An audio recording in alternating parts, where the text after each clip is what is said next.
Amen. Amen. Tunaweza kumshangilia Yesu kwa makofi mengine mazuri. Nisaidie, kama umekaa karibu na mtu yoyote, mwambie tu neno moja, shalom.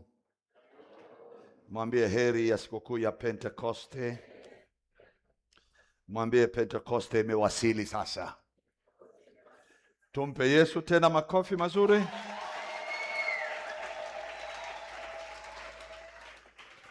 Basi unaweza kukaa pale ulipo. Mungu Baba, katika jina la Yesu, asante kwa sababu ya siku kuu hii ya leo, siku ambayo tunakumbuka kushuka kwa Roho Mtakatifu juu ya kanisa na kanisa lako kuzaliwa. Asante kwa sababu ya pendo hilo ambalo leo pia tunaliona katikati yetu, namna ambavyo Mungu umekaa pamoja nasi na wala hujawahi kumwacha hata mmoja wetu. Asante kwa sababu umeyaondoa makwazo ndani yetu, umeondoa milima, umetujalia kuyaona mapenzi yako, na maisha yetu yako mikononi mwako siku zote. Umembariki baba yule na yule mama, na hata asubuhi ya leo ana ujasiri kukushangilia na kukusifu wewe katika roho na katika kweli. Asante kwa ajili ya neno lako. Tunapoenda kulisikia, tunajua ya kwamba unaenda kuongea nasi ili nasi tukapate kukua na kuongezeka katika hekima na maarifa na ufahamu. Damu yako Yesu ikatufunike katika kusikia kwetu. Kanisa na tuseme wote amen. Basi unaweza kumshangilia Yesu kwa makofi mazuri. Na wasalimu kwa jina la Yesu. Sema na mimi amen. Leo ni sikukuu ya Kiyahudi, sikukuu ya Biblia, sikukuu ya maandiko, sikukuu ya kanisa, na ni sikukuu ya kukumbuka Roho Mtakatifu aliposhuka kwa mara ya kwanza juu ya kanisa pale Yerusalemu. Ni sikukuu iliyo katika sikukuu za Biblia zinazotupa kuelewa kusudi la Mungu katika Kristo Yesu ili kuleta wokovu na msamaha wa dhambi kwa mwanadamu. Tunamshukuru Mungu kwa ajili ya sikukuu hii. Kanisa, sisi sote ni wazaliwa wa sikukuu ya Pentekoste. Sisi wote hapa ni waumini wa siku ilipokuwa ya Pentekoste, aliposhuka Roho Mtakatifu. Tangu siku hiyo Mungu alijifunua kwa watu wote wenye mwili, na tangu siku hiyo kila kabila na lugha na jamaa waliweza kufunguliwa fahamu na kumtambua Mungu wa kweli. Tumpe Yesu makofi mazuri kabisa. Kwa hiyo ni wajibu wa kanisa la leo na wao waliopo katika imani wakaijue siku kama hii ya leo ni siku kuu kubwa kwao, kukumbuka ya kwamba Mungu amekuja na kukaa na kuweka makao ndani yetu.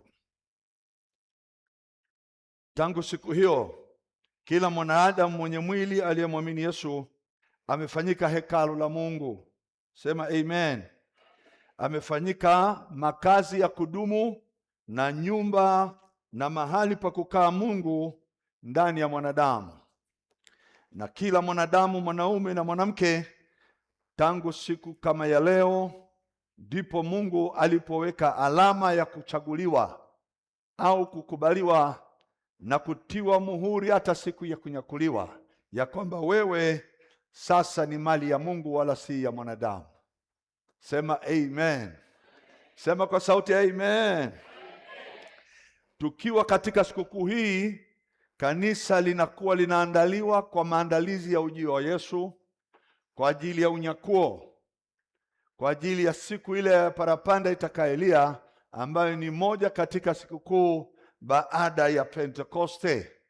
Na tangu sikukuu ya Pentekoste aliposhuka Roho Mtakatifu, sikukuu inayosubiriwa kutimizwa ni sikukuu inayoitwa Yom Teruah, au kwa Kiswahili sikukuu ya baragumu au matarumbeta. Yom Teruah ni siku wa Israeli walikanyaga mji ule au nchi ile ya ahadi, nchi ya asali na maziwa, kwa mara ya kwanza wakiongozwa na mtu anaitwa Joshua mwana wa Nuni. Nao waliingia wakaimiliki nchi ile na wakaitamalaki, na Mungu akiwa pamoja na wao. Nalo kanisa lipo katika maandalizi, Roho Mtakatifu akiliandaa kanisa kwa ajili ya siku hilo, ambapo Roho Mtakatifu atatuchukua wote tulioamini, waliolala katika Kristo na walio hai, wote tutabadilishwa na kumlaki Bwana Yesu mawinguni. Sema amen. Geuke jirani yako, mwambie inakuja hiyo sikukuu ya Yom Teruah. Zungumza basi kidogo, sema Yom. Yom manake ni siku kwa Kiebrania, Teruah manake parapanda. Haleluya. Au kwa lugha nyingine ya Kiyahudi tunasema ni sikukuu ya mwaka mpya tunayosubiri. Inaitwa Rosh Hashanah. Ni siku ambayo kila kalenda na nyakati zinaenda kubadilika, kinakuwa kila kitu kipya. Sema amen. Haleluya. Kwa hiyo kwenye hii wiki yote tumekaa hapa, tumejifunza Pentekoste, lakini pia tumejifunza mambo mengi. Tumejifunza kuyajua mambo mengi yaliyoandikwa, na hasa sisi tulioingia katika Pentekoste. Kuingia katika Pentekoste maana yake umeingia katika mahali ambapo pana uhuru. Uhuru maana yake tumepata msamaha. Sema amen. Tumeingia mahali ambapo ufalme wa Mungu unatenda kazi, mahali ambapo Roho wa Mungu anakaa pamoja nasi. Sema amen, amen. Hebu piga kelele, sema anakaa pamoja nasi. Sema hawezi kutuacha wala kutupungukia. Haleluya. Hebu fungua pamoja na mimi kwanza kitabu cha Matendo ya Mitume sura ile ya 2. Kitabu cha Matendo ya Mitume sura yake ya 2.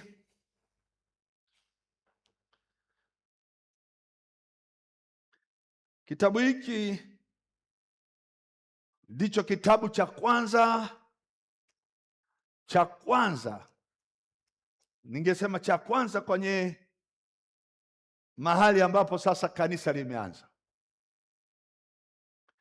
Mathayo, Marko, Luka na Yohana ni vitabu vilivyokuwa vya mwisho vya Agano la Kale, lakini kitabu cha kwanza cha Agano Jipya ni Matendo ya Mitume.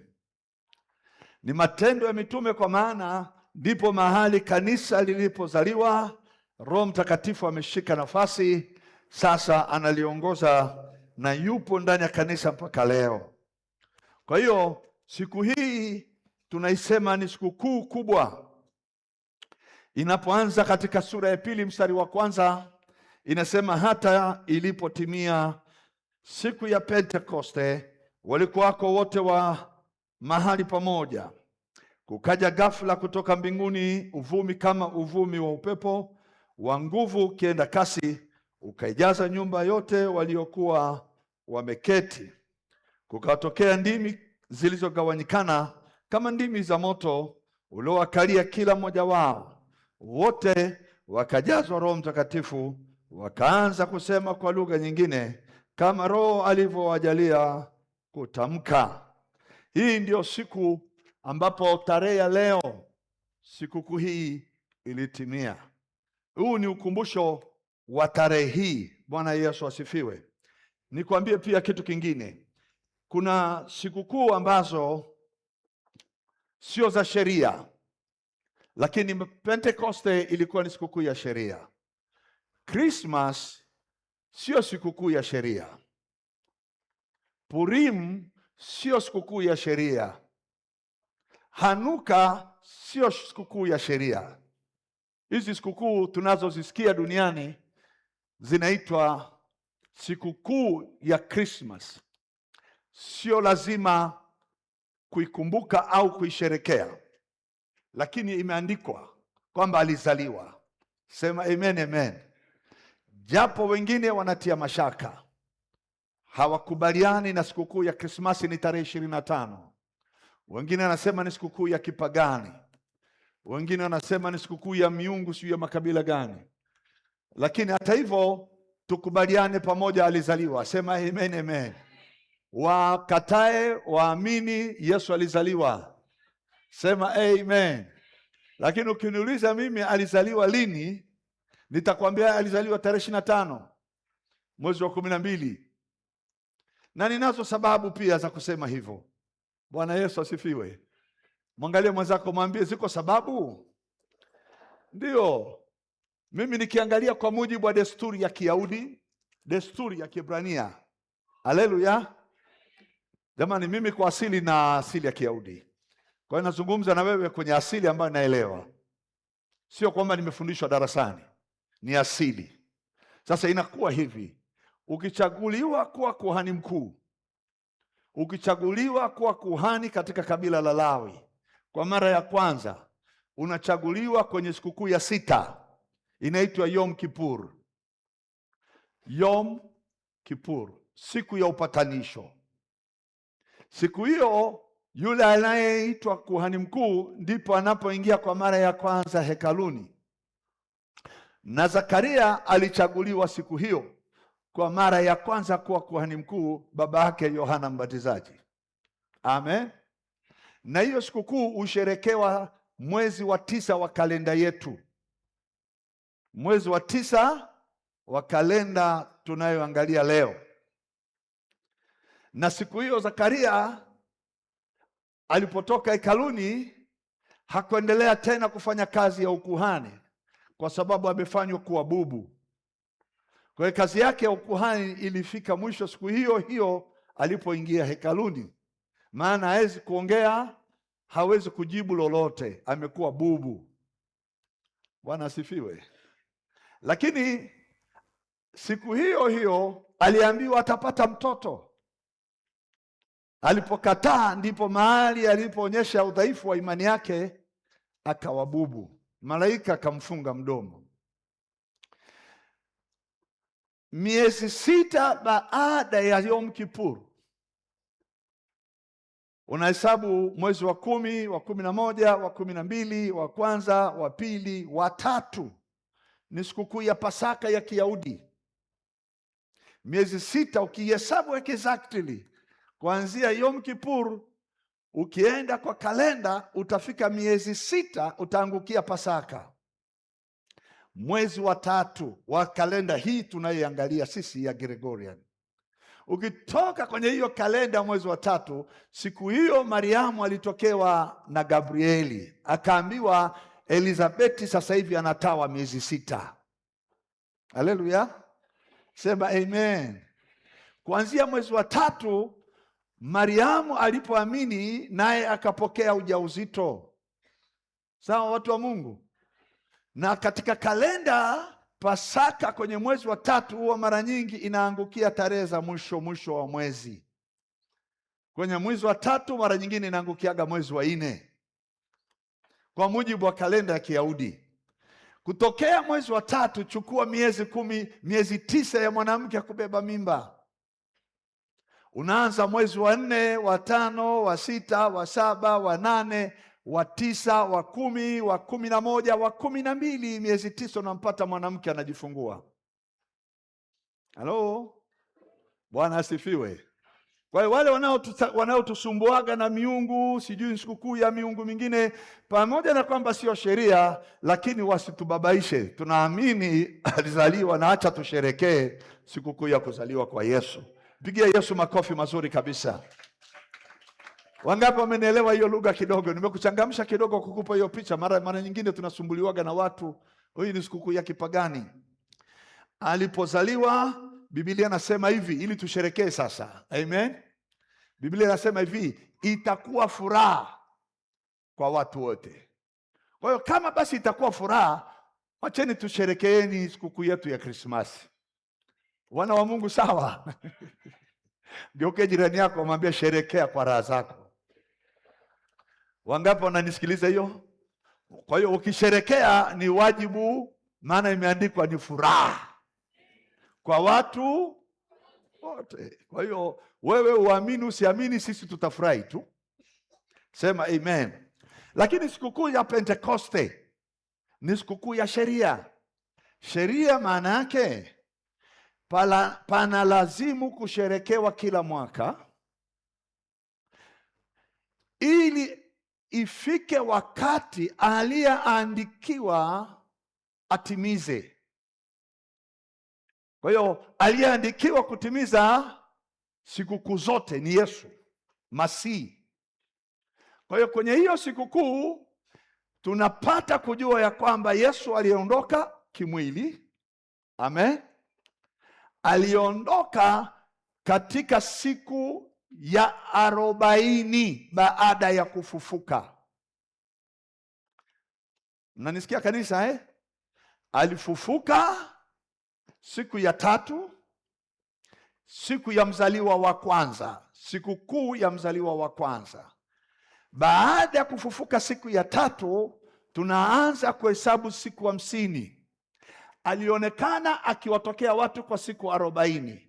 Na ile siku ya 40 alitoka mbele ya wanafunzi akionekana kwa macho akienda mbinguni. Siku 10 baada ya kupaa ndipo ilipotimia sikukuu ya Pentekoste, siku 50. Tumshangilie Yesu kwa makofi mazuri. Kwa hiyo 50 iliingia kwenye eneo. Yesu yule aliyepaa aliahidi kwamba anaenda na atamtuma Roho Mtakatifu. Sasa kuja kwake sisi ndipo tulipozaliwa, au kanisa lilipozaliwa. Sema amen, amen. Na alikuja kwa ishara kama niliyosoma. Alikuja siku hiyo ya Pentekoste, wote wakajazwa Roho Mtakatifu. Katika Agano la Kale huwezi ukaingia katika kujaa Roho Mtakatifu, bali Roho alikuwa anatolewa kwa kipimo. Nabii atabaki kuwa nabii, lakini hawezi kutabiri kila siku, kwa sababu Roho anakuja kwa kipimo kwake. Amen. Kwenye Agano Jipya Roho haji kwa kipimo, anamiminwa. Nitamimina Roho wangu juu ya wote wenye mwili. Roho zamani alikuwa anashuka kwa watu wachache, anashuka kwa watu waliochaguliwa, watu ambao Mungu aliwatenga kwa kusudi lake. Wengine waliitwa manabii, wengine waliitwa makuhani. Lakini kwenye nyakati hizi Roho anashuka kwa kila mwanaume na kila mwanamke walioamini ya kwamba Yesu alikuja kwa ajili yao. Kwa hiyo kama uko hapa, Roho Mtakatifu ni wa kwako. Sema amen, amen. Wewe hautakiwi kumtafuta Roho. Roho anakuja kama eneo lake kulikalia. Wewe ni mali yake. Sema amen. Fungua na mimi kitabu cha Wakorintho wa kwanza. Tujifunze kidogo, maana kuna wengine anafikiria Roho Mtakatifu anashuka kwa watu wachache tu. Kumbe Roho Mtakatifu anakuja kwa ajili ya wote.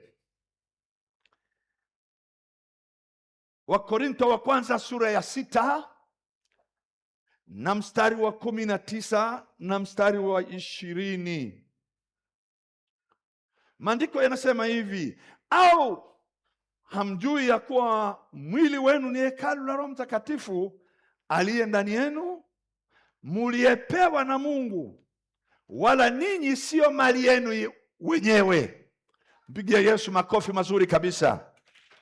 Ndugu zangu, Roho Mtakatifu maishani mwako, wewe una mahali pa kumtafuta. Kazi yako ni kumwamini Yesu. Sema amen. Hebu sema, namwamini Yesu kwa ni Bwana na Mwokozi wa maisha yangu. Wote waliomwamini Yesu ni wanaostahili tu Roho Mtakatifu kuishi ndani yao.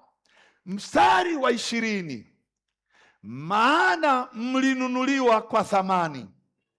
Sasa basi mtukuzeni Mungu katika miili yenu. Nisaidie microphone hii inanisumbua kidogo. Bwana Yesu asifiwe. Sema amen, amen. Mulinunuliwa, ninyi sio mali yenu wenyewe, mulinunuliwa. Aliyewanunua ndiye ameamua kuweka makao ndani yako. Sema amen, amen. Na kama alikununua kuwa mali yake, ana wajibu wa kukutumia anavyotaka. Nyie sio mali yenu wenyewe. Sema amen, amen. Miili yenu ameiweka kuwa sehemu ya makazi yake. Wana wa Mungu, nisikilizeni wapendwa. Mwili wako huo, sijui kama unajua kama unao mwili. Hebu guse mwili huo kidogo. Huo mwili sio mali yako, ni mali yake. Kwa lugha nyingine basi, hakuna mtu mwingine nje ya Roho Mtakatifu mwenye mamlaka ya huo mwili. Sema amen. Hebu piga kelele, sema nimenunuliwa kwa damu ya thamani. Haleluya. Kama una sauti sema amen. Piga tena kelele, sema amen. Kama wewe ulinunuliwa, aliyekununua ni mali yake. Wengine wote hawaruhusiwi kukutumia wanavyotaka. Kwa mfano, Bwana asifiwe. Haleluya. Mwangalie jirani yako, mwambie kwa mfano. Hakuna mashetani yenye mamlaka ya mwili wako. Mwangalie jirani yako, mwambie hakuna shetani ana mamlaka na wewe. Bwana Yesu asifiwe. Ngoja nikuonyeshe. Ukisoma maandiko mahali fulani, anasema siku moja hivi, na Yesu akaenda upande wa ng'ambo ya bahari ya Genesareti. Nao huko palikuwa na mtu ambaye anakaa makaburini, amefungwa na nguvu za giza. Hata minyororo wakijaribu kumfunga ukata minyororo, na pingu anazomfunga usikate. Yaani chuma kwake ni kama mpira wa plastiki, anakata. Na hapakuwepo na mtu anayeweza pita njia ile kwa sababu ya hofu ya yule mtu. Yesu akamwendea huyo mtu. Haleluya. Na yule mtu aliyekuwa na mapepo akamkimbilia Yesu, akamwangukia, akamwambia, tafadhali usitutese kabla ya wakati. Ukitutoa tafadhali tuingize kwa wale nguruwe. Yesu akawauliza wale mapepo, muko wangapi? Wakasema, sisi tuko jeshi. Wanamiliki yule mtu mwili, wameushika mwili kiwango anaweza akakata chuma. Haleluya. Alafu anakuja mwingine mwenye nguvu kuliko wale jeshi waliokuwepo ndani ya yule mtu. Tunaenda sawa eh? Anakuja ambaye katika mwili aliovaa na Roho Mtakatifu yuko ndani yake, anamuuliza yule mwenye mwili mwingine ambaye ndani yake kuna jeshi, kuna batalion ya askari wasiopungua wa kuzimu zaidi ya 50 mpaka 5,000. Watu wa Mungu, tunaelewana? Na wale waliokuwa ndani ya yule mtu wakamwambia Yesu, tafadhali usitutese.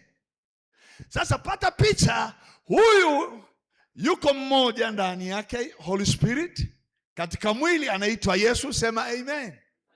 Haleluya. Tunaenda sawa eh? Alafu kuna huyu mmoja na ndani yake kuna maelfu ya viumbe wengine wanaumiliki ule mwili. Wana wa Mungu, sawa eh? Katika hii asili hawa walio wengi walianguka kwa Yesu miguuni, walipiga kelele wakilia, usitutese. Na Yesu akawauliza, muko wangapi? Wakasema, tuko jeshi, legion. Uturuhusu tuingie kwa nguruwe. Wale nguruwe walikuwa 2,000. Tunakumbuka hiyo story 2,000. Na Yesu akijua wale nguruwe ni biashara ya watu fulani. Yesu hawezi kuharibu biashara ya mtu. Tunaelewana kanisa? Hebu sema, Yesu hawezi kuharibu biashara yangu.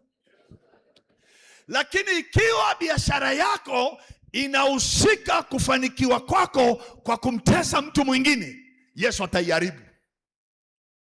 Tunaenda sawa? Yaani wewe unakuwa na biashara lakini umemfunga mtu mahali na nguvu za giza, ujue Yesu ataingilia hiyo biashara. Haleluya. Piga kelele, sema haribu Yesu. Jamani, kuna biashara lazima ziharibiwe. Tunaenda sawa? Alafu akaona hawa jamaa wanajitajirisha wakati huyu mtu mmoja ameshindwa kujitetea, ameshindwa kujifungua, hawezi kwenda nyumbani kwake, hawezi kwenda kwa watoto wake. Kwa hiyo alichofanya, akarudisha wale mapepo kuharibu ile biashara waliokuwa wamepeana.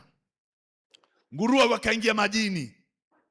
Waliokuwa wanafanya kazi ya kuchunga nguruwe wakaingia mjini kuwaita watu wahusika waone biashara ya nguruwe imekufa. Walipomwona yule mtu amefunguka, ujue ninachokizungumza sio kwamba Yesu aliharibu biashara ya mtu, lakini aliharibu kazi za shetani. Sema amen. Wakaona yule mtu amefunguliwa, amevaa nguo, tena amekuwa na akili zake. Wakamwambia Yesu hivi, ondoka kwetu, tafadhali tuache. Ile lugha haionyeshi kwamba hao watu walikuwa wanampenda yule mtu aliyefunguka. Walikuwa wanaonyesha yule mtu ndio biashara yao. Tunaenda sawa Bwana asifiwe. Walipoona Yesu ana nguvu, wakasema akiingia mjini huku tumeisha. Kwa hiyo wakasema, tafadhali ondoka, usiingie kwetu. Na Yesu hakuambia hapana, nitakuja. Alinyamaza, lakini yule aliyefunguliwa yule, Bwana Yesu asifiwe, akamwambia Yesu hivi, mwalimu, tafadhali Bwana, niruhusu nikufuate mahali popote. Yesu akamwambia, rudi kwa watu wa kwenu ukawashuhudie matendo makuu Mungu aliyokutendea. Wale jamaa walimwona Yesu anapanda boti anaondoka baharini, alafu hawakujua huyo aliyefunguliwa hayuko peke yake. Wana wa Mungu sawa? Walifikiri Yesu ameenda, kumbe Yesu hajaenda, yuko ndani ya huyu aliyefunguliwa huyu. Ndivyo wewe ulivyo hapo, unaweza ukafikiri uko peke yako, kumbe tayari yupo ndani yako. Ameenda juu, kumbe hajaenda, yuko ndani yako. Saa hii wewe ulipo sio mali yako tena mwenyewe, kumaanisha hawawezi kukufunga tena. Na pili, wewe ulioko hapa unahusika kuwafungua wengine waliofungwa. Mpigie Yesu makofi na vigelegele. Wangapi wamenielewa hiyo? Piga kelele, sema amen. Hebu sema, anaishi ndani yangu. Sema tena, mimi ni mali yake. Wangapi wananielewa hiyo lugha? Yaani, ndugu zangu, shauku yako iwe hivi. Shauku yako iwe hivi. Roho Mtakatifu uliposhuka tangu siku ya Pentekoste, haujawahi kutoka ndani ya mwanadamu aliyemwamini Yesu. Na mimi ninaamini Roho Mtakatifu uko ndani yangu. Ukishajiona kwamba wewe ni mali yake, Haleluya. Bwana Yesu asifiwe. Ukishajiona wewe ni mali yake, kitu cha kwanza, hakuna mwingine atakaye kumiliki. Wapendwa, mpo? Mnanisikiliza Wakristo wenzangu? Hebu sema, sioni atakaye nitafuta tena. Wa asili ya mwovu hawataniweza tena, maana anakaa ndani yangu Yesu. Mpigie Yesu makofi mazuri kabisa. Akishakaa ndani ya mtu, amen, yule mtu anaumbwa upya. Anaitwa kwa lugha ya kiBiblia, amezaliwa mara ya pili. Sawa eh? Okay, wewe ulizaliwa kwa mwili ni mwili, na yeye aliyezaliwa kwa roho ni roho. Lakini akishaingia ndani ya mtu, mmiliki ni yule anayekuleta wewe katika upya. Upya ni kumaanisha umezaliwa. Sema amen, amen. Hebu fungua Wakorintho wa pili. Bwana Yesu asifiwe. Ndugu zangu, nazungumza na wewe kwa lugha iliyo rahisi na nyepesi ili kukusaidia hii dunia hii, ulimwengu wa waovu waliotuzunguka usije ukakudhuru. Bwana asifiwe. Hebu sema, kuanzia leo hawataniweza. Haleluya. Hebu sema, mimi ni mali ya Yesu, roho wake anakaa ndani yangu. Amen. Yaani mimi namuona Mungu sana. Siku moja nilikuwa nasafiri kwenda Kenya, mji unaitwa Kisii. Niko na pastor rafiki yangu, tunasafiri pamoja naye kwa usafiri wa public. Hatukuwa na safari ya kwenda na gari yetu wenyewe, tukatumia Costa inayokwenda Nairobi, inayobeba watu kwenda airport Nairobi. Nikiwa ndani ya gari,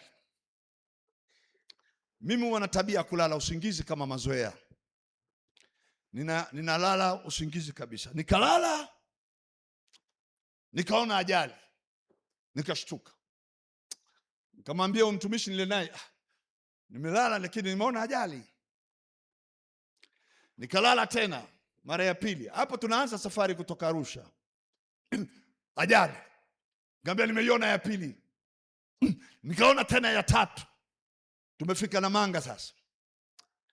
Tunavuka Namanga. Nikaona tena, nikamwambia mtumishi, mbona ajali ipo? Ile nimelala tena. Katika abiria wanaoenda airport Kenya, wako wazungu, wako wa China na Wahindi. Akatoka Muhindi kutoka kwenye kiti cha mbele yetu. Muhindi akainuka kutoka kwenye kiti kama kitu sio tena binadamu, akaenda ndani ya gari kwa chini. Akaonekana, nikamwona kama anafungua vitu kwenye gari. Kisha nikasikia, shindwa kwa jina la Yesu, kwa jina. Nikashtuka. Nini? Kumbe gari imeshaenda pembeni mwa barabara. Tumisha kanambia, kidogo tungepata ajali. Ilikuwaje? Dereva alikuwa ameshakanyaga moto, anataka ku overtake lori. Ghafla haisi nyingine ikatokea mbele huko, ilikuwa ikutane uso kwa uso. Dereva kukanyaga breki, hakuna. Kujaribu kubadilisha gia, hakuna. Ikabidi aende barabarani, nje ya barabara. Tumeingia nje ya barabara, kuna matope, gari likalala juu ya maji. Ile haisi ilikuwa ni ya mhubiri mchungaji na mke wake, wanaenda kanisani. Wakaenda spidi, wakasimama mahali, alafu akaja mchungaji na mke wake. Mimi nikamwambia huyu mtumishi, nimemwona huyu Muhindi huyu amebadilika kwenye mwili, akaenda akafungua magurudumu ya gari. Asema huyu hapa ndio. Ghafla mchungaji yule kwenye ile hais akafika kufungua mlango wetu wa Costa. Pale pale mlangoni ndipo mahali yule Muhindi amekaa. Akamwambia yule Muhindi, wewe ulitaka kuua hawa watu. Yule Muhindi akapotea kwa kupotea kama mvuke kwenye gari. Gari zima wasiomjua Yesu walimuita Yesu saa hiyo hiyo. Hawajawahi kuona kitu kama hicho. Baada ya kulitoa gari kwenye matope, gari nilizima. Usipokuwa katika ulimwengu huu na Yesu, uko hatarini. Tunamhitaji huyu Roho Mtakatifu. Sema amen, amen. Inawezekana sisi kuingia kwenye ile gari kulizuia hawa watu wasife. Bwana Yesu asifiwe. Wewe ulipo mahali popote ni ukombozi wa mtu mwingine, ni msaada wa watu wengine. Sema amen. Piga kelele, sema amen.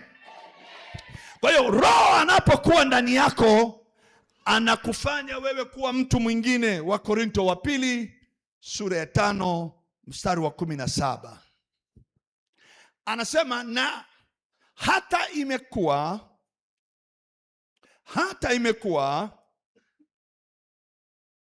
mtu akiwa ndani ya Kristo amekuwa kiumbe kipya.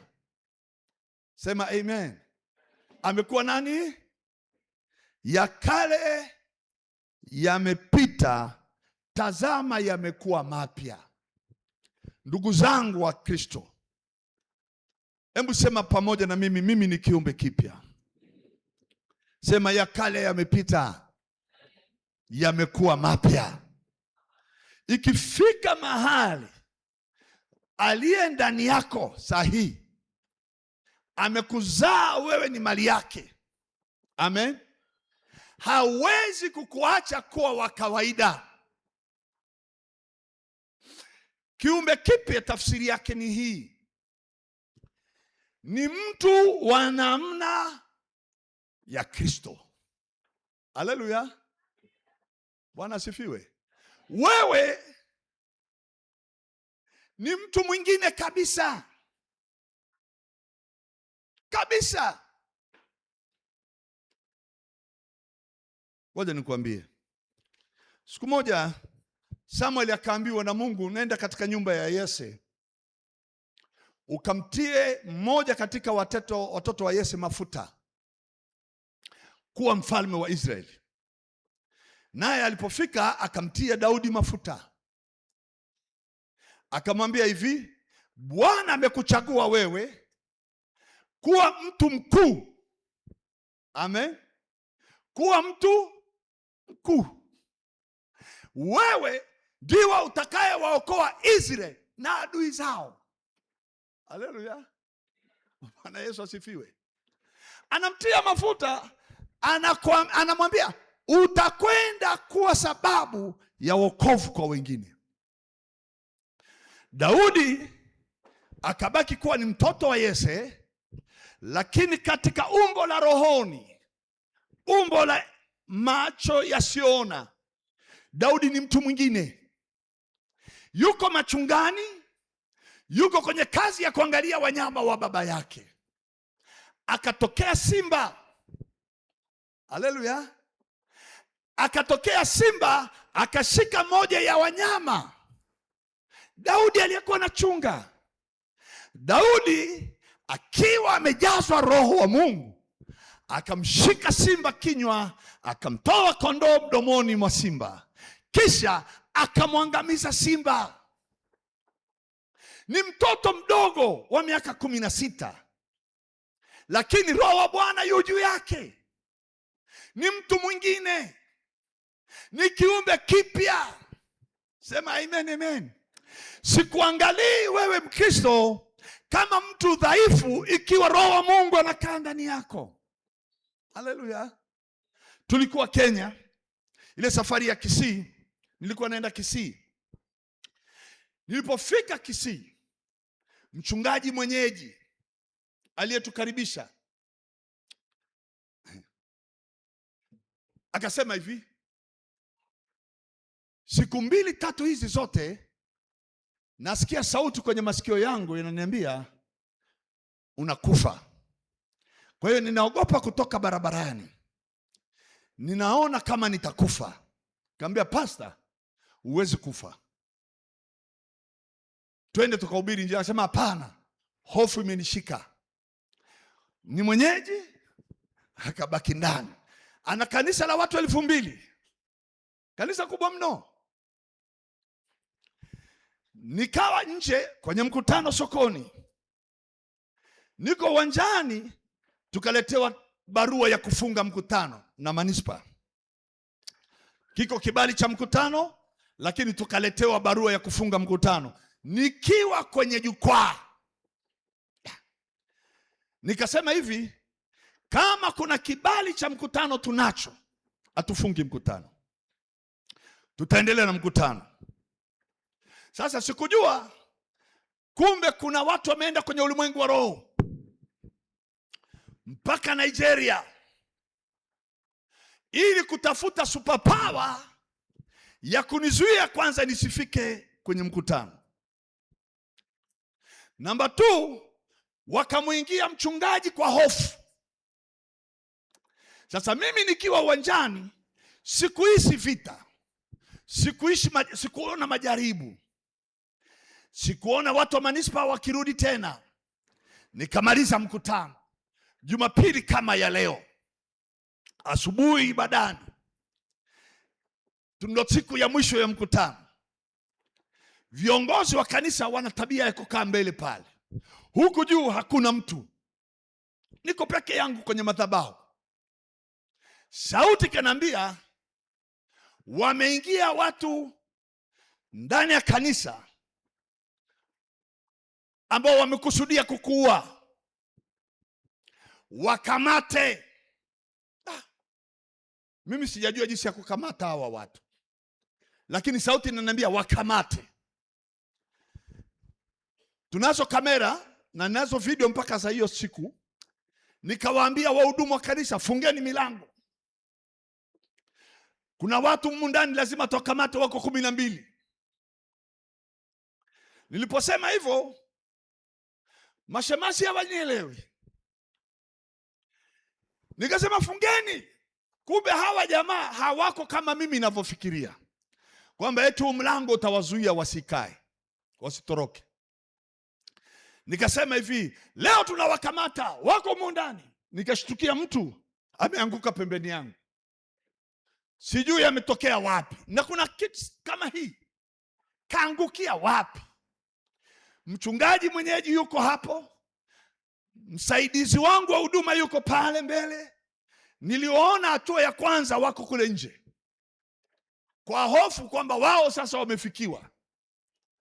Nikamuuliza yule aliyeanguka hapa, who are you? Maana alikuwa analia kwa sauti ya Kiingereza. Akaniambia, my name is Hussein Mohamed.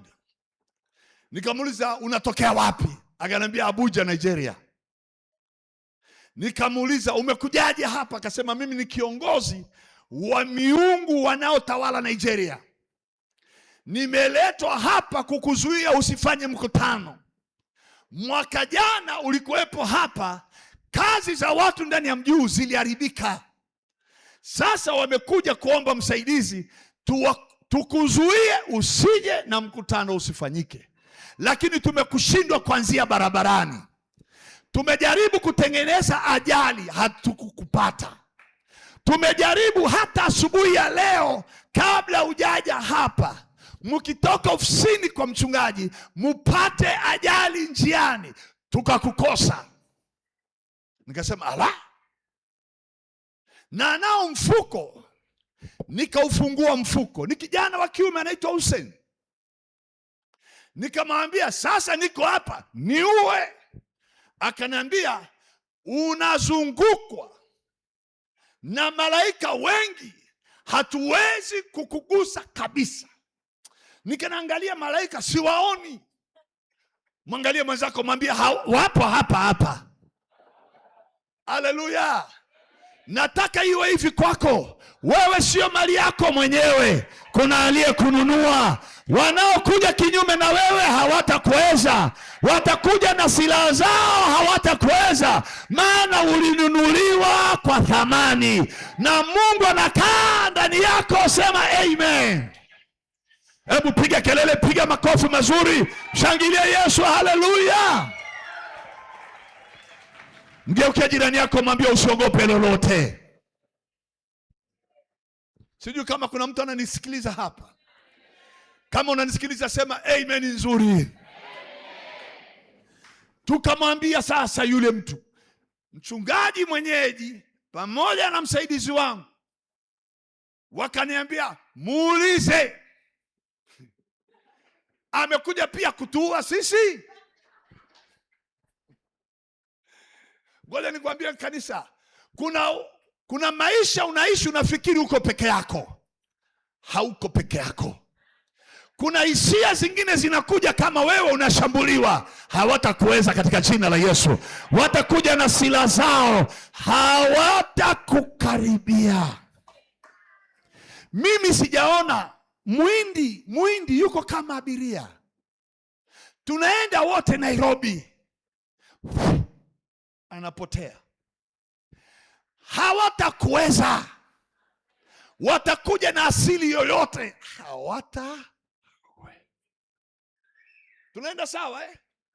Hebu shika umwili wako, sema huu mwili ni nyumba ya Mungu Baba, Mwana, Roho Mtakatifu wanakaa ndani yangu.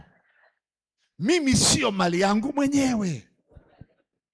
Tangu sasa mtu yoyote asinitabishe, maana mwilini mwangu nimembeba Mungu mkubwa, katika jina la Yesu. Amen. Shangilia Yesu kwa makofi mazuri.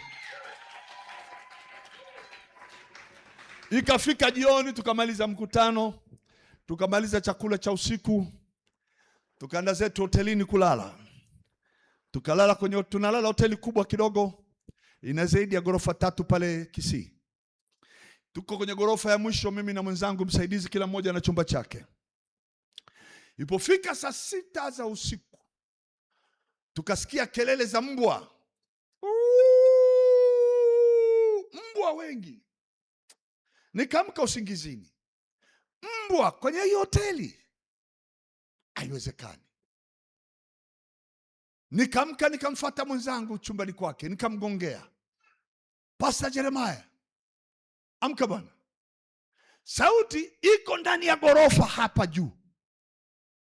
Nikamwambia amka, akaniambia baba, ni wale jamaa wamekuja. Nikamwambia sawa, twende tuwafuate. Akaniambia nenda we mwenyewe. Nimevaa nguo yangu ya kulala na malapa ya kanda 2, ninapiga pata pata. Ninaenda sasa kwenye ngazi kuchungulia hivi, nimeona sura za mbwa wanaoangalia juu. Ghorofa langu la juu hawajafika, wamekwamia hapa chini, wanapiga kelele. Nilipopeleka macho yangu hivi kuwaona, niliona wanavogeuka wakikimbia, wakipiga kelele sasa kama za mbwa anayeshambuliwa.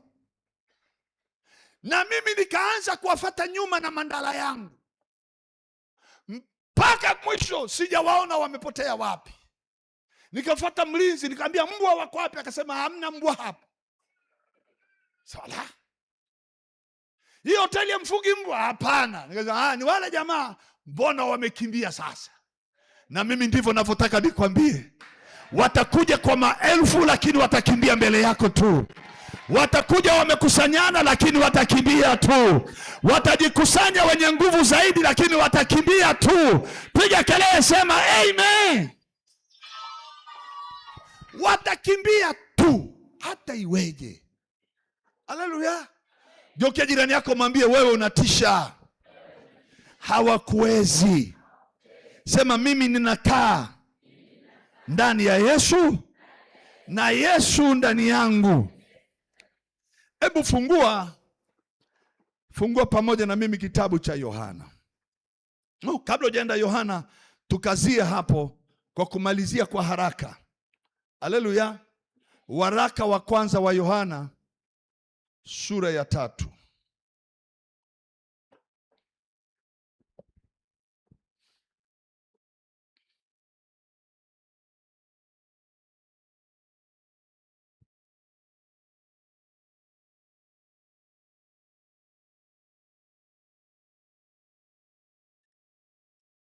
Mstari wa kwanza unasema hivi.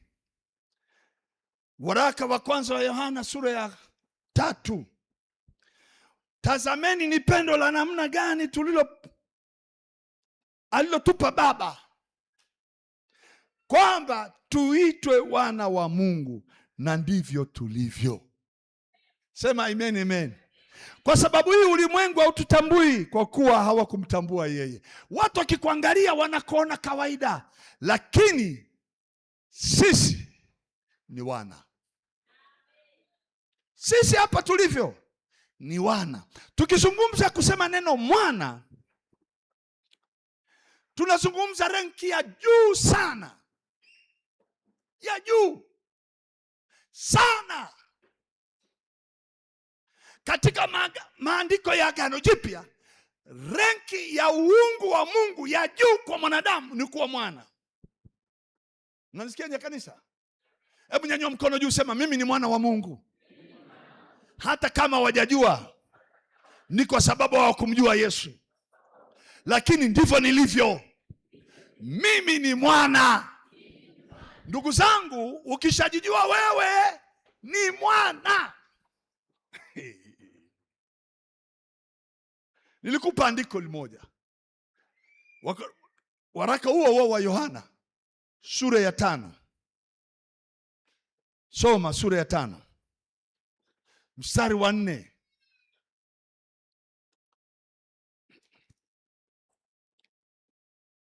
Anasema kwa maana, waraka wa kwanza Yohana 5 mstari wa 4. Kwa maana kila kitu kilichozaliwa na Mungu hushinda ulimwengu. Hushinda ulimwengu. Mwambie mwenzako nimezaliwa mshindi. Wakristo sema nimezaliwa mshindi. Alafu anasema ulimwengu. Sasa ulimwengu ni system, ni mfumo. Tunaenda sawa sawa? Mfumo unaowapeleka watu kwenye mazingira aina fulani ya maisha. Wengine wakikutwa na huu mfumo ufanyika maskini milele, ufanyika mgonjwa mpaka anakufa, ufanyika mtu wa kukataliwa sana, hata ukifanya kazi ufanikiwi. Sasa ikitokea mfumo wa ulimwengu umekuwa kinyume na wewe, alafu ghafla ukazaliwa mara ya pili. Bwana asifiwe. Sema amen. Hebu sema pap, nimezaliwa mara ya pili. Yaani ile pap. Kuna jamaa katokea kama injilisti mtaani, kaka kuongoza sala ya toba. Saa nyingine wengine tumeokoka kwa namna, tukihadithiana hapo utashangaa. Kuna watu hapa walikuwa walevi wa kupindukia hapa. Yaani mfumo wa power ya ulevi imekukontrol mpaka uwezi wewe mwenyewe. Yaani ukiamka asubuhi hivi bado unanukia ulevi wa jana. Mwangalie mwenzako, mwambie imepita hiyo. Piga kelele, sema nimezaliwa na Mungu. Ya kale yamepita, tazama yamekuwa mapya. Haleluya. Zamani mimi nilikuwa sio mzuri. Hata mke wangu sikumchukua kwa kumpembeleza I love you nini. Hamna. Nimwambia we, ingia kwenye ile nyumba. Mpaka leo ananiuliza, hivi ulinipenda au ulinichukuaga tu? Nyewe wengine mmebembelezwa, umeongwaongwa na hela na nini. Mimi we kadada kakaangaika, kakaenda hapo mpaka leo ananiangaliaga, nasema huyu baba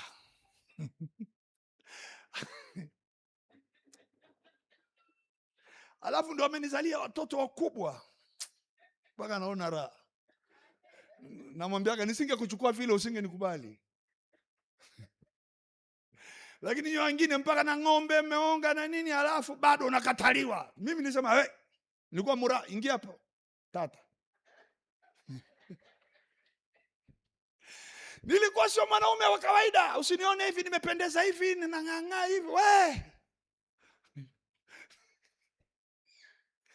Nilikuwa wale vijana wenye nikikushika mkono hivi utafikiri umeshikwa na pliers.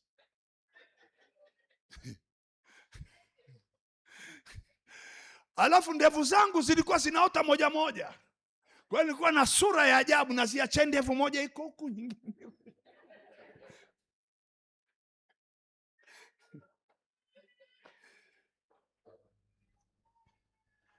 Afadhali wadada wa leo mnabembelezwa, Mungu awasaidie. Bwana Yesu asifiwe. Lakini watu wamebadilishwa, sema amen. Piga kelele, sema tumebadilishwa Bwana. Sema nimekuwa mtu mwingine. Tumezaliwa mara ya pili. Tumezaliwa na Mungu. Tumeushinda ulimwengu. Yaani zile hali za asili za miungu hazituwezi. Maadui zetu hawatuwezi. Uchawi na uganga hautuwezi. Laana watakulaani haitakupata. Sema amen. Watakujaribu kwa kila aina ya uchawi, mwishowe watafilisika. Na wanafilisika mpaka mahali wanaishiwa maji ya kunywa hawana. Wanasema nenda kamwombe yule mama pale, kumbe wameishiwa maji mpaka ya mvua inyeshi kwao. Sema amen. Piga kelele, sema nimezaliwa na Mungu, nimeushinda ulimwengu. Hautaniweza tena. Mimi ni mwana wa Mungu, tena mrithi. Hebu sema ni mrithi. Namalizia jamani, muda wangu umeisha. Ala, saa 6 imefika.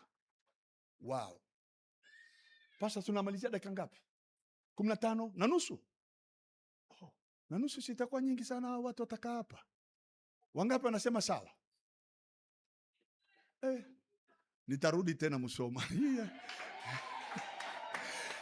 Yaani nyie watu hamsikii njaa. Hawasikii njaa watu wa Musoma. Wengine ungekuwa unasikia. Mwambie mwenzako Yesu yuko ndani yangu. Tena nimezaliwa na yeye. Nimeushinda ulimwengu. Sema nilimshinda ulimwengu ni mimi. Biblia inasema kule kwenye waraka, kabla sijaenda kwenye andiko la Warumi, anasema wenye kushinda ulimwengu ni nani isipokuwa yeye aliyeamini ya kwamba Yesu ni mwana wa Mungu. Sisi wote tuliomwamini hapa tumezaliwa na Mungu, tumeushinda ulimwengu. Anaishi ndani yangu. Haleluya. Anaishi ndani yangu. Bwana Yesu asifiwe. Anakaa ndani yako. Anatembea pamoja na wewe. Kuna kipindi niliwahi kuwa mhubiri pale Kongo. Nilikuwa nafanya mkutano yangu pale Kongo. Sasa ilikuwa ni kipindi kigumu sana kwenye nyakati hizo. Hawa jamaa wanaitwa M23. Wakati ule mara ya kwanza walipokuwa wanatawala, wamechukua nchi. Acha hii ni awamu ya pili wamerudi. Mimi naenda hapo, wanaonipokea ni wao kama walinzi, wanaonilinda.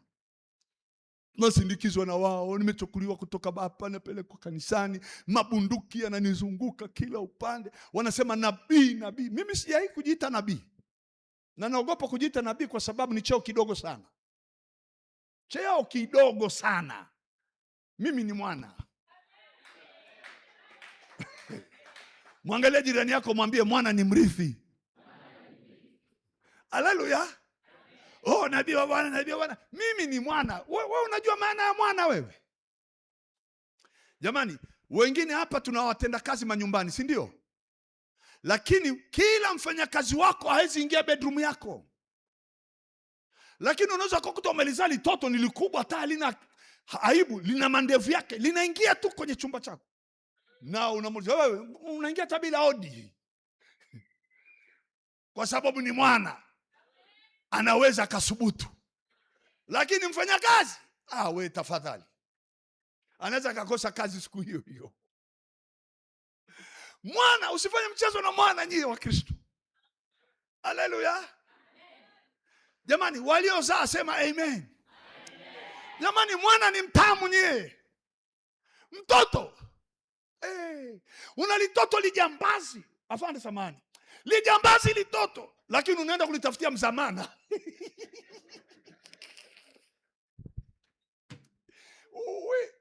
Ni kweli. Si wanakuja lijamali uuaji. Sasa lijamali limepiga watu, limeua. Lakini unakuta mzazi amebeba vitambulisho mpaka vya kata.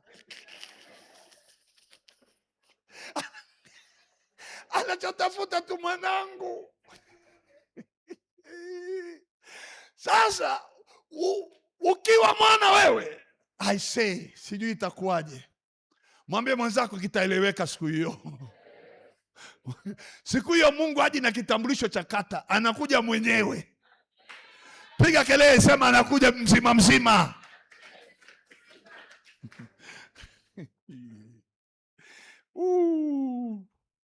Ninaringa kuwa mwana wa Mungu, tena mrithi. Mimi ni mmoja katika watoto waliozaliwa na familia walipohamia Marekani. Familia ya babu zangu waliwahi kuhamia Amerika miaka zamani sana. Alafu wakachukua udongo, manake ardhi, sawa wakachukua ardhi ya eka 300. Eka 300 ni mbali sana, inaweza kafika Bunda. Mnanielewa Inaweza kafika Bunda. Ni ardhi ya mtu huyu, alafu ameweka lease, alafu akaandika ardhi hii ni mali ya familia yangu na watoto wangu baada ya mimi watakaozaliwa kwa jina langu. Mimi ni kizazi sijui cha ngapi, cha mbali mno, kutoka kwa huyo baba mpaka mimi nimekuja nimekutana na ardhi ambayo na mimi naambiwa, na wewe eneo hili ni la kwako, eka 300 ndani ya Amerika, 300 acres. Sasa nilivyo ambavyo sipendi kukaa Amerika, nikatafuta kwenda kuiuza. Kumbe imewekewa sheria ya kutokuuzishwa. Nilipogundua kwamba haiuziki, nikasema sasa ina faida gani? Mimi nataka kuhubiri Injili, ili liudongo aliuziki. Baba yangu akagundua tayari nimekuwa Mkristo. Akasema, wewe umeacha dini ya Kiyahudi, unataka kuwa Mkristo kwetu, na hii ardhi tunakunyang'anya. Na hii nyumba, kuna nyumba ndani ya hiyo ardhi iliyojengwa zaidi ya miaka 100, lakini it's very nice. Nzuri sana hiyo nyumba, wala wezi amini. Ina miaka 100. Nzuri mno. Tunakunyang'anya. Nikamwambia, baba, nafikiri hujakosea. Mimi ni kiumbe kingine. Sintakulazimisha. And from today, mimi nahama. Nikachukua watoto, pakiza ndege Tanzania, bila kuaga. Sasa tuna kawaida ya kukaa baada ya miaka 7 familia wote, kuleta hesabu ya watoto waliozaliwa, na kama kuna aliyekufa, na kama kuna aliyeoa au aliyeolewa, leta hesabu. Kwa hiyo inaingizwa kwenye kitabu cha familia. Tunaelewana Baada ya miaka 7 sijaonekana, si nimekimbia. Miaka 7 ingine inataka kuja. Baadhi ya familia ya kwetu, mmoja ni jaji wa mahakama, akasema nimepata fununu kwamba fulani amenyang'anywa ardhi na baba yake, na huyu baba hakuinunua hiyo ardhi, na yeye kapewa, na hiyo ardhi ni ya familia, na yule kijana aliyeondoka hapa anayo haki. Sasa wenye sheria kujua wakasema huyu baba ajui, anacheza na sheria. Akampiga baba yangu Samasi ya kwenda mahakamani kujieleza amemnyang'anya Absalom ardhi kwa nini. Baba alipoona barua ya mahakama hakuijibu, alipanda ndege siku hiyo hiyo kuja kunitafuta Afrika. Akaniita, tafadhali mwanangu, naomba nikuone. Nikamwambia, oh daddy, you want to see me? No problem, come home. Akaja akanikuta naishi vizuri kuliko ile nyumba aliyenipa. Maana sasa nakaa kwenye nyumba yangu, nina shamba langu na nini, Bwana amenibariki zaidi hata kuliko kawaida.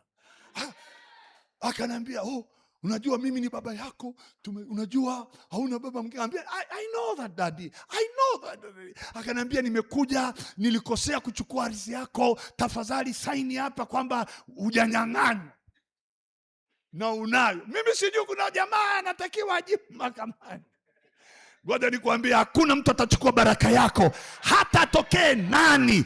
Zile baraka za urithi katika Yesu, nakwambia afya yako itabaki afya yako, baraka zako za uchumi zitabaki baraka zako, watoto wako watabaki baraka zako juu yao. Sema amen. Baba alipogundua amemaliza mpango wake, kapanda ndege yake na kuja kushtuka. Dada yake ananiambia, umemwokoa baba yako na nini? Si alikuja Afrika? Ndio. Alikuja kwa sababu alikuja kukurudishia ardhi? Ndio. Alikuwa anaenda kunyang'anywa na yeye? Sala. Kila atakaye kunyang'anya atanyang'anywa na yeye. Piga kelele, sema amen. Kilichonitetea mimi ni mwana. Mwangalie jirani yako, mwambie unafanana na Yesu. Haleluya. Tuko pamoja? Sema kwa sauti amen. Sema kwa sauti amen. Waliozaliwa na Mungu waseme amen. Kama wewe ni mwana, wewe ni mrithi. Warumi sura ya 8.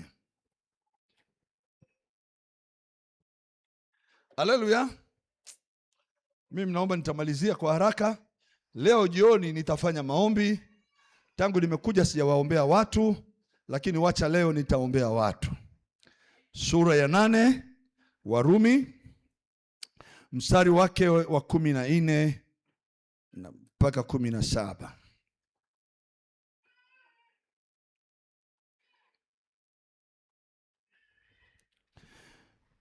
Warumi sura ya 8 mstari wa 14 mpaka 17. Inasema hivi: kwa kuwa wote wanaoongozwa na Roho wa Mungu, hao ndio wana wa Mungu. Sema amen. Anasema kwa kuwa hamkupokea tena roho ya utumwa iletayo hofu, bali mlipokea roho ya kufanywa wana, ambayo kwa hiyo twalia Aba, yaani Baba. Roho mwenyewe hushuhudia pamoja na roho zetu ya kuwa sisi tu watoto wa Mungu. Sema amen. Na kama tu watoto, basi tu warithi wa Mungu, warithio pamoja na Kristo. Mpigie Yesu makofi mazuri kabisa. Hebu nenda Wagalatia 3. Wagalatia 3. Andiko hili mimi nalisemaga ni andiko la walioamini.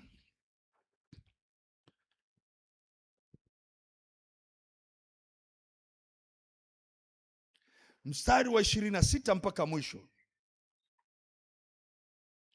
Mstari wa 26 wa Galatia 3. Kwa kuwa ninyi nyote mmekuwa wana wa Mungu kwa njia ya imani katika Kristo Yesu. Sema amen. Maana ninyi nyote mliobatizwa katika Kristo mmemvaa Kristo. Hapana Myahudi wala Myunani. Sema amen. Hapana mtumwa wala huru, hapana mtu mume wala mtu mke, maana ninyi nyote mmekuwa mmoja katika Kristo Yesu.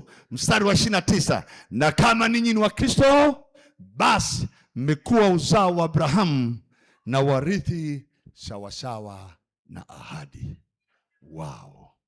Wagalatia 4 mstari wa 1. Lakini nasema ya kuwa mrithi wakati wote awapo ni mtoto, hana tofauti na mtumwa, angawa ni bwana wa yote, bali yu chini ya mawakili na watunzaji, hata wakati ulipokwisha kuamriwa na Baba. Kama wewe ni mwana, ni mrithi, lakini ukiwa una ufahamu, una tofauti na mtumwa, utajikuta kila kitu unatafuta mtu akusaidie. Lakini ukishakuwa mwana, una amri na mamlaka. Sema amen, amen. Una nguvu ya kuita unachokitaka. Sema amen. Pigia Yesu makofi mazuri kabisa. Sema ninayo mamlaka. Sema ninao uwezo kwa jina la Yesu. Haleluya. Fungua Luka sura ya 15. Luka sura ya 15 mstari wa 17. Na msoma mwana mpotevu anavyozungumza. Wana wa Mungu mpo? Waliozaliwa na Mungu mpo? Piga kelele, sema mimi ni mrithi. Sema sintayumbishwa katika ulimwengu huu tena. Mstari wa 17 anasema hivi, alipozingatia moyoni mwake, alisema. Huyu sasa alikuwa ni mtoto ule wa pili, mtoto mdogo wa baba, lakini alipozingatia moyoni mwake, alihama kwenye utoto. Sawa watu wa Mungu eh? Alipotoka kwenye ujinga, akaingia kwenye utuzima. Amen. Akasema hivi, ni watumishi wangapi wa baba yangu wanakula na kusaza, na mimi hapa ninakufa kwa njaa. Huyu kwenye Wagalatia 4 alitapanya mali, baadaye akakomaa. Sema amen, amen. Alipokomaa akili, akatambua nyumbani kwa baba yake watumwa wanakula na kusaza. Wow. Wapendwa, mpo mpaka hapa? Sema amen, amen. 18, nitaondoka nitakwenda kwa baba yangu. Ukomavu. Ameshafika eneo la kiroho, ameshatambua mahali pake pa kuishi, ameshatambua mahali pake pa maisha. Sema amen, amen. Alipotoka akasema nitamwambia baba. Haleluya. Nitamwambia baba. Alikuwa ameweka maneno ya kumwambia. Maneno yake aliyatengeneza yanafanana na ukweli, lakini sio ukweli. Sistahili kuwa mwanao. Sio kweli, wewe ni mwana. Tunaelewana watu wa Mungu eh? Anasema nifanye mmoja wa watumishi wako. Hapana, wewe ni mwana. Piga kelele, sema mimi ni mwana. Biblia inasema baba yake akamwona, mstari wa 20. Alipokuwa angali mbali, baba yake alimwona, akamwonea huruma, akaenda mbio, akamwangukia shingoni, akambusu sana. Wayahudi, akimbusu mtu maana yake ameachilia baraka kwake. Unasikia watu wa Mungu eh? Baba akikupa alama ya busu, maana yake hajui kama ulikosea. Amen. Anajua sasa umekomaa. Yule mwana akamwambia baba maneno yale aliyoyapanga, lakini mstari wa 22 anasema baba akawaambia watumwa wake, leteni upesi vazi lililo bora, mkamvike, mtieni na pete kidoleni na viatu miguuni. Mleteni na ndama aliyenona, mkamchinje, nasi tule na kufurahi. kwa kuwa huyu mwanangu alikuwa amekufa naye amefufuka, alikuwa amepotea naye ameonekana. Wakaanza kushangilia. Basi yule mwana mkubwa alikuwapo shamba, na alipokuwa akija na kukaribia nyumba, alisikia sauti ya nyimbo na machezo. Akaita mtumishi mmoja, akamuuliza, mambo haya maana yake nini? Akamwambia, ndugu yako amekuja na baba yako amemchinja ndama aliyenona, kwa sababu amempata tena yu hai au yu mzima. Akakasirika, akakataa kuingia ndani kwenye karamu, na baba akatoka nje akamfuata, akamsii. Akamjibu baba yake akasema, tazama, mimi nimekutumikia miaka mingapi hii, wala sijakosa amri yako wakati wowote, lakini hujanipa mimi mwanambuzi nifanye furaha na rafiki zangu. Lakini alipokuja huyu mwana wako aliyekula vitu vyako pamoja na makahaba, umemchinjia yeye ndama aliyenona. Akamwambia, mwanangu, u pamoja nami siku zote, na vyote nilivyo navyo ni vyako. Lakini jamaa hajui. Naomba chukua andiko hili, vyote alivyo navyo baba ni vyako. Nyanyua mkono juu namna hii, sema, vyote alivyo navyo amenipa. Jina lake, neno lake, roho wake, nguvu zake, mamlaka yake, utukufu wake amenipa. Tangu sasa mimi sio masikini, sio ombaomba, sintakwama mahali. Wakati wa usiku nimebarikiwa, mchana nimebarikiwa, sintateleza wala kuanguka. Yeye unishika, uniongoza. Hakika Bwana ndiye mchungaji wangu, sitapungukiwa na kitu. Katika malisho ya majani mabichi uniongoza, kando ya maji ya utulivu unilaza. Malizia sauti, sema, amenipaka mafuta kichwani mwangu, na kikombe changu kinafurika. Oh, sema kinafurika. Sema tena, kinafurika.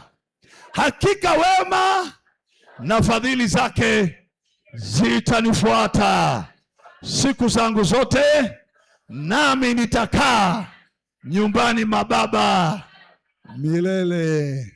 Pigia Yesu makofi mazuri.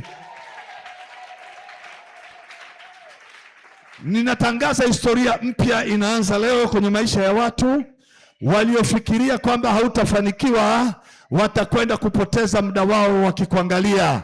Na mimi natangaza baraka zako leo zinaenda kuinuka.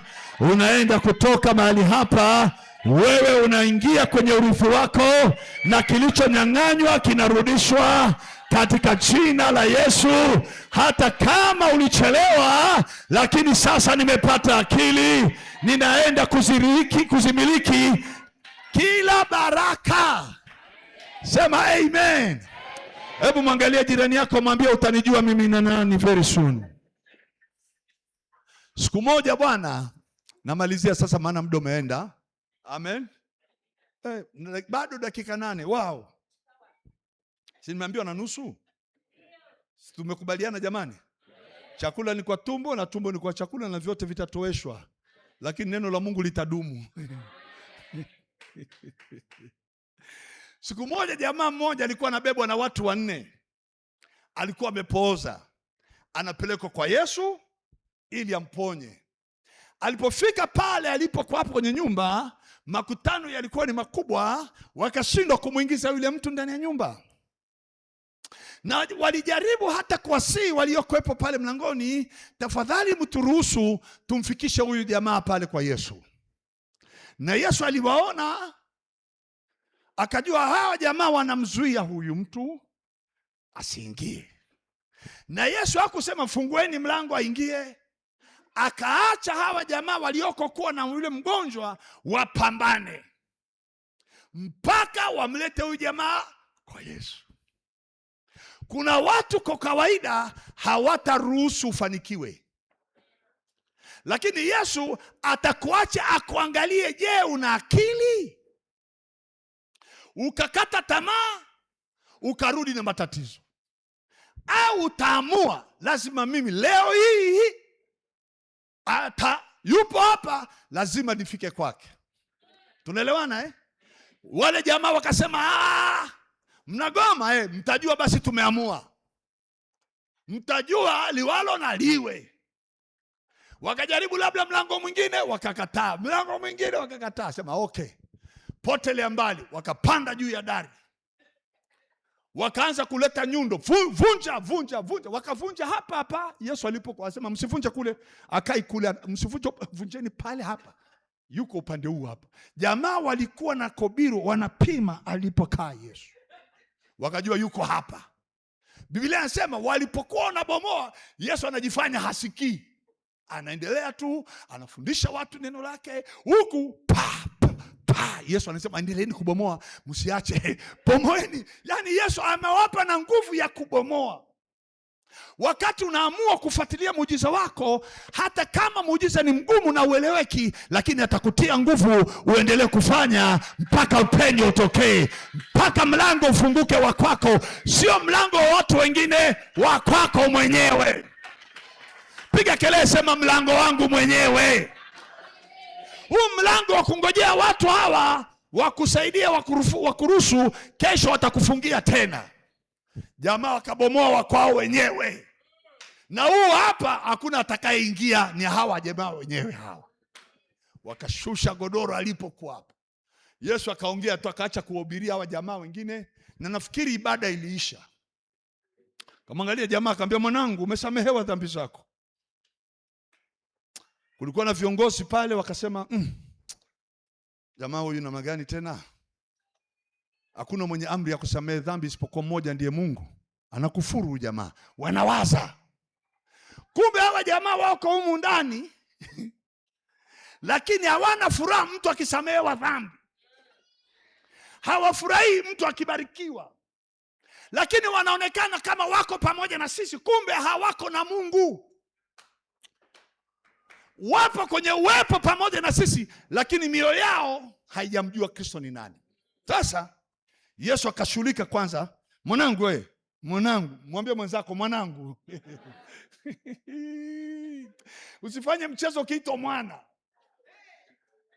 Lazima ushinde ulimwengu. Sema amen, amen.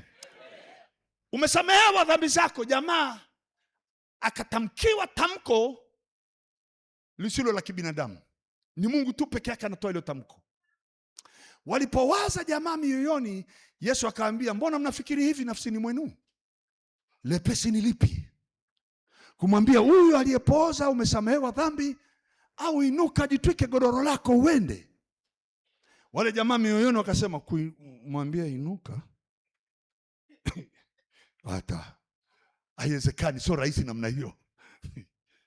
Umesamehewa dhambi. Zote mbili hawakuona kuna njia. Lakini Yesu akamwambia, sasa mpate kujua. Unajua nini? Mwana wa Adamu anayo amri ya kumwambia huyu jamaa, umesamehewa dhambi duniani. Akamwambia, sasa vyepesi ni hivi, inuka. Ile neno inuka, mishipa na damu na viungo vilivyokuwa vimekauka vikapokea umeme. Ghafla vikapeleka hisia. Jamaa akainuka. Hakuinuka kwa akili yake, nguvu ikamuinua. Ngome imekubali. Akamwambia, usitulia, beba godoro. Akainama akaweka kichwani kwanza, akalifunga. Nenda zako nyumbani kwa amani. Yaani jamaa aondoki kwa sababu miguu yake inapenda kwenda. Kuna neno linalonyanyua miguu ya huyu mtu. Tunaelewana? Miguu yako kwa asili iligoma. Sasa kuna neno inainyanyua miguu, inaiambia hii miguu hutaenda mwenyewe. Hili neno linakupeleka sasa. Jamaa kupeleka mguu unaenda, godoro liko juu. Waliofunga mlango, Biblia inasema wakastaajabu wote Wakashangaa na wakasema, namna hii hatujapata. Wakati wanashangaa, wanafanya nini? Wanamwacha jamaa. Na mimi naelewa hivi, wanaokuchukia, wasiokutakia mema, watakuona unainuka tena, unazibeba baraka zako, alafu unapita pale hapo hapo palipo na vita, hapo hapo tunakutana. Utanipisha tu, nitaenda kwenye baraka zangu na watoto wangu tu. Piga kelele, sema nimeshainuka, nimeshabeba, nimeshaanza kwenda. Shangilia Yesu kwa makofi mazuri. Mungu awabariki, tuonane jioni. Mimi sina neno tena, weka mkono kifuani, sema Bwana Yesu, nimeshaanza kuona matendo uliyonitendea. Malango yangu yamefunguka na nimeanza kupokea vilivyoibiwa, nilivyonyang'anywa, vilivyopotea. Tangu sasa sintakaa chini nikilalamika. Nimeuona uwezo wako. Mimi ni mwana, hakuna atakayenitaabisha. Nimepokea mamlaka ya kufanyika mwana, mrithi na mtawala, katika jina lako Yesu, amen. Mungu awabariki. Pentekoste njema. Haleluya.